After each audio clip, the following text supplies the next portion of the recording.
مساء الخير. أنا اسمي نهى كمال، بحب أعمل فيديوهات على اليوتيوب. بحب أشارككم معلومات ويوميات عن حياتي وعن أفكاري، عن الصحة، عن الجمال، عن الرياضة، السفر.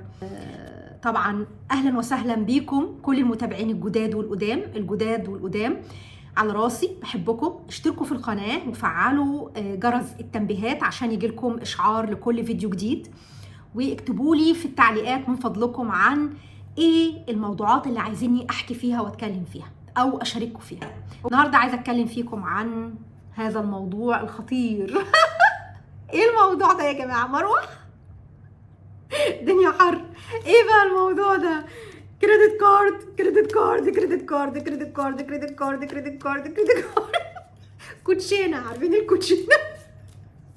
طيب ايه بقى الموضوع ده؟ هو طبعا يستدعي هذا الحالة البكاء وليس الضحك. طيب مصيدة فيران. عارفين لما تكونوا يا جماعة عاملين مصيدة فيران لفار عندك في البيت، تحط له حتة جبنة فالفار يدخل عشان ياكل الجبنة ويقوم واقع في المصيدة، يعني شرك. الكريدت كارد هي مصيدة الفيران بتاعت العصر اللي احنا فيه. اوكي، انا كل حياتي بشتغل في بنوك، اشتغلت في اكبر بنوك حكومية وخاصة في دولة الامارات العربية المتحدة، وحابة اقول لكم من واقع خبرتي، من واقع عملي، ان ما تاخدوش كريدت كارد كتير، ما تاخدوش الا واحد بس وتستخدمه في حالات الطوارئ، وما تعتمدش عليه وتفضل تصرف منه. ليه انا بقول لكم كده؟ من واقع خبرتي، انا مش عارفه اقفل كل الكروت دي كتير جدا ومش عارفه اقفلها، كلها ديون على راسي. ايه مشكله الكريدت كارد؟ اولا مشكله الكريدت كارد انك مش بتحس انك بتصرف. يعني انت لما بتكون في مكان وتيجي تحاسب، بتطلع كاش كده من المحفظه، بتعد مثلا 1000 2000 3، فانت بتحس انك صرفت. لما تطلع البنك نوت، يعني ورق النقود، البنك نوت، تطلعه كده وتدفعه في الكاشير، انت بتحس انك دفعت. بالكريدت كارد انت بتكون في مكان سوبر ماركت ولا متجر، وتقوم عاجبك حاجه ومشتريها، وتقوم شاخط الكارت كده ودافع، انت ما بتحسش انك دفعت، بس بتحس بامتى؟ طبعا كل شهر لما بيجي لك كشف حساب وتقراه وتكتشف انك عملت جريمه وده صرفت كتير قوي، واخر السنه تكتشف ان على راسك في دين كبير، والدين ده عليه فوائد كبيره جدا، فانت بتحس بالمصيبه. ايه مصيبه الكريدت كارد؟ اولا الكريدت كارد اكبر نسبه فوائد لا تقارن بالقروض. طبعا القروض فايدتها بالنسبه للكريدت كارد ولا حاجه، يعني قرض هنا فايدته والكريدت كارد فايدته هنا. الكريدت كارد فايدته عاليه جدا جدا. في بنوك بتحط 2.5، يعني 2.5% في الشهر، 2.5 يعني 2.5% في الشهر فايده على الاوت ستاندنج او على مبلغ الدين الكلي. اوكي، في بنوك بتحط 3%، في بنوك بتحط 3.5، في بنوك بتحط 4% في الشهر. فطبعا دي نسبة فايدة عالية جدا جدا، لا تقارن بالقرض، لا تقارن بفايدة القروض. اوكي، ده واحد. اتنين، بجانب الفوائد انواع من الرسوم مختلفة لدرجة ان انت ما بتبقاش يعني متخيل. يعني اللي ما بيراجعش على كشف الحساب ويكتشف فجأة انه مشترك مثلا في رسوم تأمين على الكارت، رسوم تأمين مثلا ضد فقد الوظيفة، رسوم تأمين ضد على الحياة او على الإصابات، لانه ما بيقراش. في ناس كتير جدا على فكرة ما بتراجعش على كشف الحساب بتاعها اللي بيجي لها من البنك، فبيكتشف فجأة كده انه دفع رسوم مثلا 1000 أو 2000 درهم في السنة رسوم تأمين. ايه ده يا خبر؟ انا ما اشتركتش. في بعض البنوك بتقوم بعمل الرسوم دي اشتراكات اوتوماتيك، واللي بيبقى عايز يلغي، يعني هي بتقول للعميل، لما العميل يكتشف ويتصل ويقول ايه ده انا ما اشتركتش في خدمة تأمين ضد فقد الوظيفة، فالموظف بيقول له يا فندم احنا فعلنا الخدمة اوتوماتيك مع الكارت، ولو حضرتك بتحب تلغيها احنا بنلغيها. اوكي، بس طبعا لما بيلغيها في الغالب ما بيرجعلوش الرسوم اللي هو دفعها اوكي قبل كده. اوكي، طيب فبتبقى في رسوم اسمها membership annual fee، دي رسوم سنوية بتبقى على حسب البنك. بتبقى في رسوم تأمين، بتبقى طبعا في انترست، فوائد عالية جدا. فالرسوم والفوائد بتخلي المبلغ اللي انت استخدمت، مثلا استخدمت 10,000، بتبقى تقريبا دافع قدهم اخر السنة. هتقولوا لي انا ما اقدرش اعيش بدون كريدت كارد. مظبوط، هو عندك حق، هي كريدت كارد اتعملت عشان الطوارئ.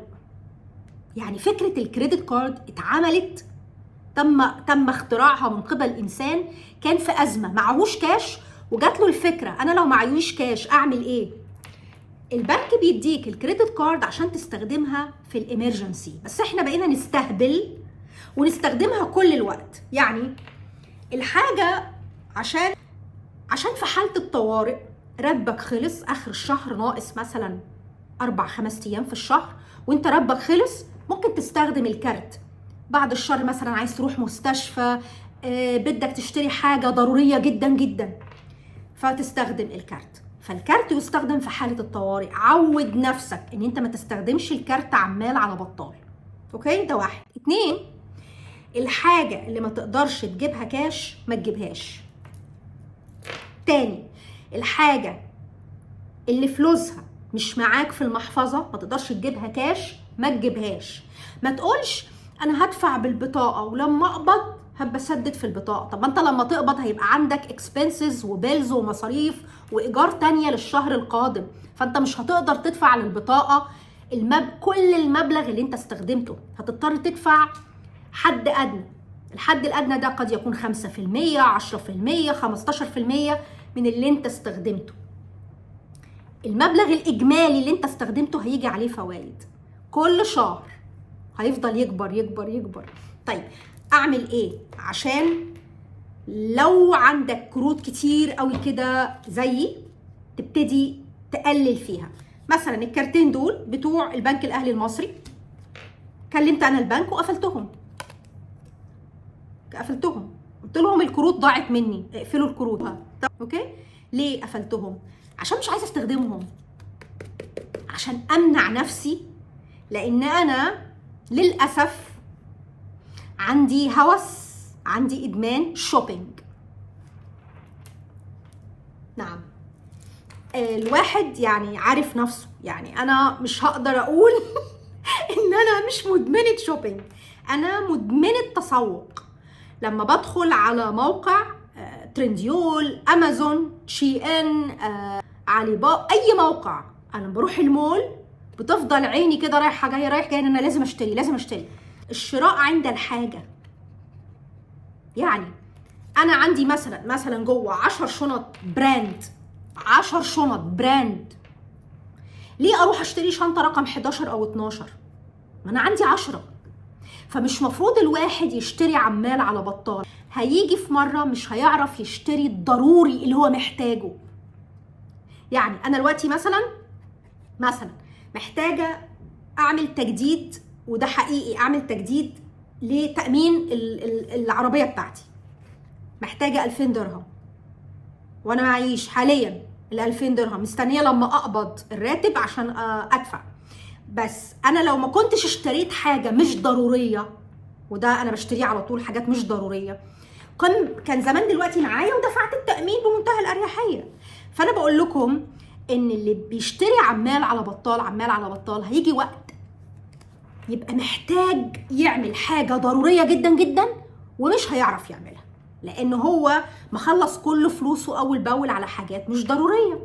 شنطه، عقد، خاتم، ساعه، طقم هدوم. يا جماعه الحاجه مش بكترها، كفايه قوي قوي ان انت يبقى عندك كام حاجه حلوين، مش لازم كل الحاجه تبقى واو وبراندات وحاجات كده. اوكي، فنصيحتي ليك ان انت ما يكونش عندك كريدت كارد كتير.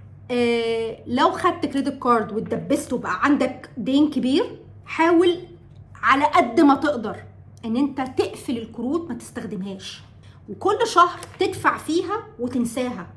يعني انا بدفع في دول اهو بقالي بتاع 4-5 شهور بدفع في دول من البنك الاهلي المصري، وبنسى ان انا معايا، انا مش خلاص انا دفعت فيهم ومش عايزه افتكرهم تاني، مش عايزه استخدمهم تاني، مش هطلعهم تاني اصلا. فعلى قد ما تقدر كمان لما يكون عندك كريدت كارد تستخدمه بس في حاله الطوارئ، بلاش عمال على بطال. انت سيطر. انا عندي مثلا هوس بالشوبينج، فانت حاليا لما بيكون ايدي رايحه على الشوبينج بقوم لابسه وانزل امشي على البحيره او اروح الجيم عشان ما اشتريش حاجه مش ضروريه. اوكي، بحبكم.